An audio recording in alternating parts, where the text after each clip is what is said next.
여러분, 오늘은 우리 고유의 명절인 설날입니다. 새해 복 많이 받으시기를 바랍니다. 올 한 해 여러분의 가정과 하시는 일에 하나님의 복이 임하시기를 주님의 이름으로 축복합니다. 올 한 해 여러분들의 모든 소망이 주 안에서 아름답게 이루어지기를 주님의 이름으로 축복합니다.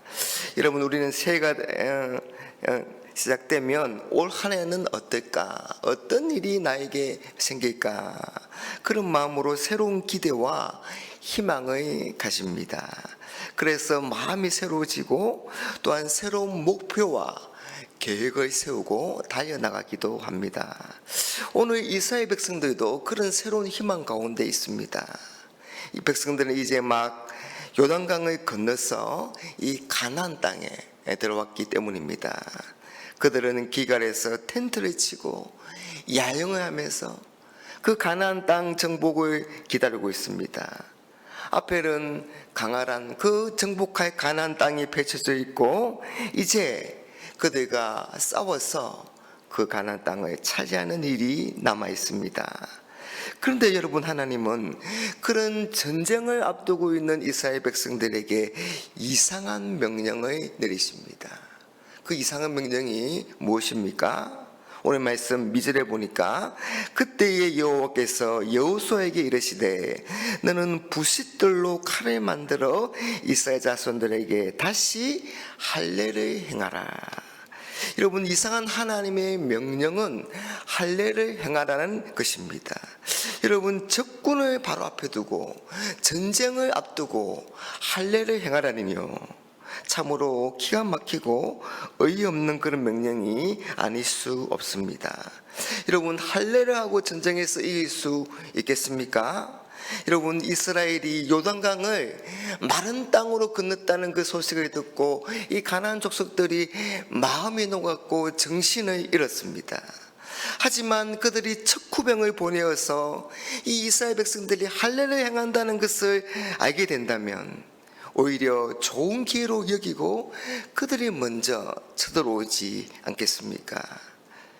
그런데 여러분, 하나님이 왜 이런 요구를 하시는 것일까요?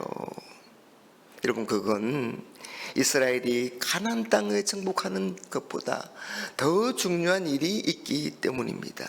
그건 가나안 땅 정복 전쟁을 하면서 잊어버리지 말아야 할 것이 있다는 것을 하나님이 가르쳐 주기 위해서입니다. 여러분, 그게 무엇이겠습니까? 그건 바로 하나님의 백성이라는 정체성입니다. 하나님의 백성. 여러분, 할례는 하나님과 언약을 맺은 하나님의 백성들이 그 표식으로 하는 그런 일이지 않습니까? 그런 거룩한 예식이지 않습니까? 그래서 다른 민족과 다른 사람과 구별되었다는 것을 그렇게 표시하는 겁니다. 그래서 할례는 이스라엘이 하나님의 백성이라는 정체성을 가지고 하나님의 말씀에 순종하고 그 말씀에 따라 살아가는 그런 백성이라는 그런 증거가 되는 겁니다. 여러분, 앞으로 이스라엘이 가나안 땅을 정복하게 되면 그 많은 가나안 족속들과 함께 섞여서 살게 될 것입니다. 그럴 때 가나안의 백성들에게 동화되지 말고 그들과 같이 되지 말고 하나님의 백성들답게 구별된 삶, 거룩한 삶을 살라는 겁니다. 그래서 가나안 땅 정복 전쟁을 하기 전에 하나님이 할례를 행하시는 것입니다. 여러분, 우리가 하나님의 백성으로서 목숨을 걸고서라도 지켜야 할 것이 있다면 그건 바로 구별됨이고 거룩함입니다. 여러분, 우리가 하나님의 은혜와 축복으로 삶이 윤택해지고 경제적인 상황이 좋아지고 환경이 좋아질수록 놓치지 말아야 할 것이 있다면 바로 하나님의 백성으로서의 구별됨과 거룩함입니다. 구약시대에 그런 구별됨의 표식으로 행해진 것이 바로 할례입니다. 그런데 여러분, 모세는 이 할례에 대해서 다음과 같이 우리에게 말씀하고 있습니다. 신명기 10장 16절에 보니까 너희는 마음의 할례를 행하라. 육체의 할례를 행하는 것보다 더 중요한 것이 있다면 그건 바로 마음의 할례를 행하는 것입니다. 그래야 여러분 우리가 진정한 하나님의 백성답게 살 수 있는 겁니다. 그래야 목을 곧게 하지 않고 말씀에 순종하는 삶을 살아갈 수 있는 겁니다. 성령으로 거듭나고 마음의 할례를 받은 자는 영으로 하나님의 말씀을 들을 수가 있는 겁니다. 그래서 하나님 앞에서 깨끗하고 거룩하고 구별된 삶을 살아갑니다. 여러분, 우리나라에 처음 복음이 들어왔을 때 우리 성도들의 삶의 특징을 한마디로 말한다면 바로 깨끗하고 정결하고 정직한 삶이었습니다. 여러분, 그래서 많은 사람들에게 선한 영향력을 끼치며 그때 교회가 폭발적으로 부흥했던 것을 우리가 알지 않습니까? 복음이 들어간 마을마다 여러분 도둑이 사라지고 가정이 회복되고 술집이 사라지게 되었습니다. 여러분 가정에서 직장에서 이웃에서 우리는 세상 사람들과 구별된 거룩한 성도임을 우리는 잊지 말아야 합니다. 구별된 사람임을 우리는 기억해야 하는 겁니다. 자, 그렇다면 여러분 우리가 어떻게 구별되고 거룩한 삶을 살아갈 수 있겠습니까?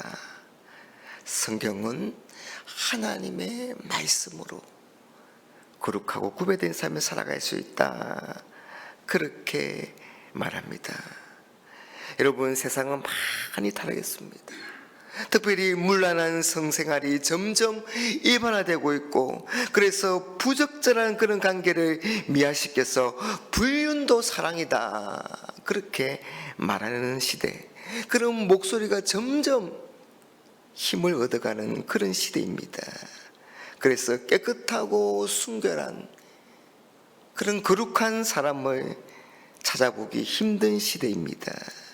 그래서 순결을 말하고 거룩을 말하면 요즘 시대가 어떤 시대인데 그렇게 말하면서 오히려 핀잔을 듣는 그런 시대가 되어 버렸습니다.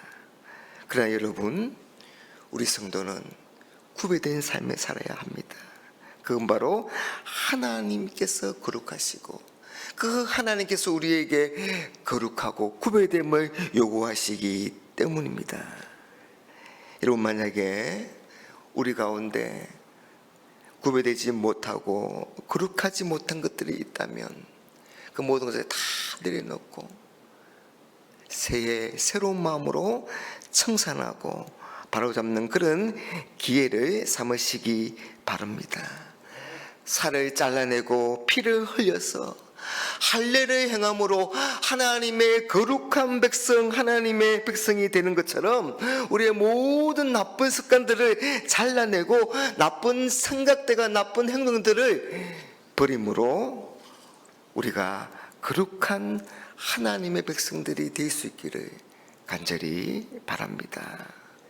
여러분, 하나님의 말씀을 기준으로 삼고 또 하나님의 말씀은 살았고 운동력이 있다고 말씀합니다. 그래서 살아서 역사하십니다. 특별히 하나님의 말씀을 읽고 들을 때, 하나님의 말씀이 선포될 때 성령이 우리와 함께 하심으로 오늘 주일 우리가 함께 하나님께 예배할 때 하나님께서 담임 목사님을 통해 주시는 그 하나님의 말씀을 영어로 들을 수 있기를 주님의 이름으로 축복합니다. 그래서 우리가 하나님의 백성이라는, 성도라는 그런 이름뿐만 아니라 실제로 우리 삶 가운데 계속 새로워지는, 그래서 우리의 생각과 말과 행동이 변화될 수 있기를 주님의 이름으로 축복합니다.